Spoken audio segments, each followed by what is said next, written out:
የአርሰናል ደጋፊዎች ቅዳሜ ልታከብሩት በተዘጋጃችሁበት ፕሮግራም ላይ የታቀደላችሁን ጉድ አልሰማችሁም። ነገ የአርሰናል ድግስ ብላችሁ አዲስ አበባ ስታዲየም የምትሄዱ ሰዎች አንድ ነገር ልንገራችሁ፣ ጥፋት ተዘጋጅቶላችኋል፣ ቦምብ ተዘጋጅቶላችኋል። አዲስ አበባ ስታዲየም በኩላሊት ህመም ታማሚ የነበረውን ሰው ተፈውሰሃል ብሎ የሞተው ሰውዬ ጉዳይ ብዙዎችን እያነጋገረ ይገኛል። መተንፈሻውን የተገጠመልህን መተንፈሻ በጥሰውና ተራመድ አለው። ዋቅጅራ ፈቃዱም እንደተባለው አደረገ። መጨረሻው ዋቅጅራ ፈቃዱ አረፈ። እንግዲህ በዛሬ ቪዲዮአችን እነዚህን ስሞች አንስተን የምንነጋገር ነው የሚሆነው። እስከ ቪዲዮ መጨረሻ ተከታተሉ። ቀጥታ ወደ ሀሳባችን እናልፋለን። በዋናነት ጀማው ቅዳሜ በኢትዮጵያ ታሪክ ታይቶም ተሰምቶም የማይታወቅ ኢቨንት ነው እንግዲህ ይዘንላችሁ የመጣ ነው። ይህንን ነገር ለማሳካት ከጎናችን የመንግስት አካላቶች አሉ። እንደምታዩት የባርዳስ ባለቤትን ጨምሮ በጣም ብዙ አካላቶች አሉና እጅግ በጣም የለፋንበት ኢቨንት ነው። ጀማው ከክፍለ ሀገር የምትመጡ ብዙ ነገሮች አክሰሶች እንደተዘጋጀላችሁ አለው።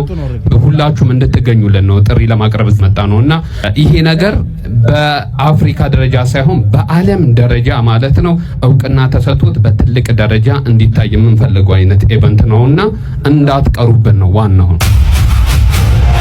እንግዲህ አንድ ሰው እዚህ የደስታ ጊዜ ጋር በተገናኘ ቦምብ ሊጣል ነው እያለ እያወራ ነው የሚገኘው። እስቲ ስሙት።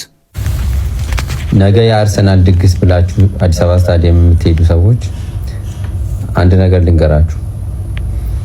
እኔ ባልናገር ደስ ይለኝ ነበር፣ ነገር ግን የሰው ሞት ስለሰለቸኝ ብቻ ነው የምናገረው።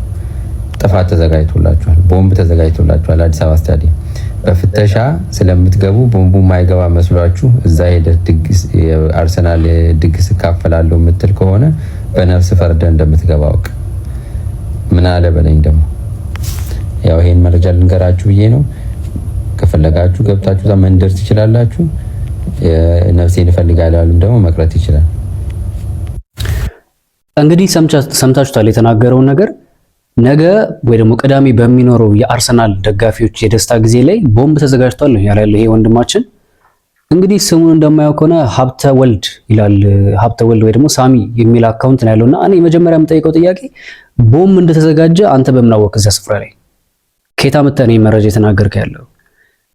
እንግዲህ እውነት ከሆነ ሰዎች በጣም ተጠንቀቁ። ይሄ ነገር እውነት ከሆነ በጣም ተጠንቀቁ። ከዛ ውጪ ግን አንተ ቦምብ መዘጋጀቱን በምን አወቅ? ማን የነገረ? ይሄን መረጃ ማን ያሳወቀ?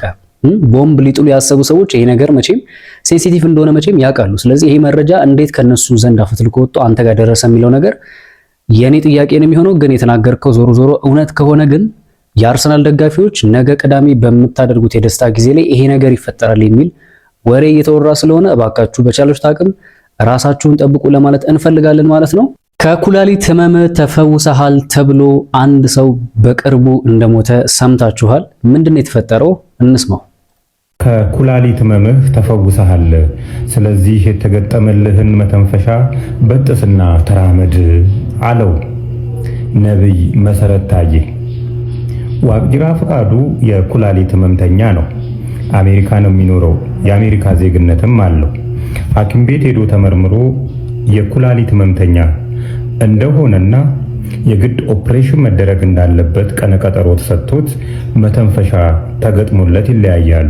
ይሄ ነገር ግን አይ ቲንክ ኩላሊት አይመስለኝም አይደል? ልብ መሰለኝ።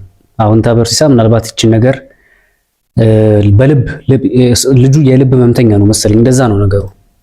ዋቅጅራ ፈቃዱ የኦፕሬሽን ቀን እስኪደርስ ድረስ ወደ ኢትዮጵያ ይመጣና የተለያዩ ነገሮችን ሲያደርግ ከቆየ በኋላ ወደ ነብይ መሰረት ጋር ይሄዳል። በጌታ በኢየሱስ ስም ከኩላሊት ህመም ተፈውሰሃል፣ ስለዚህ መተንፈሻውን የተገጠመልህን መተንፈሻ በጥሰውና ተራመድ አለው። ዋቅጅራ ፈቃዱም እንደተባለው አደረገ። መጨረሻው ዋቅጅራ ፈቃዱ አረፈ። ተጠያቂው ግን ማን ነው?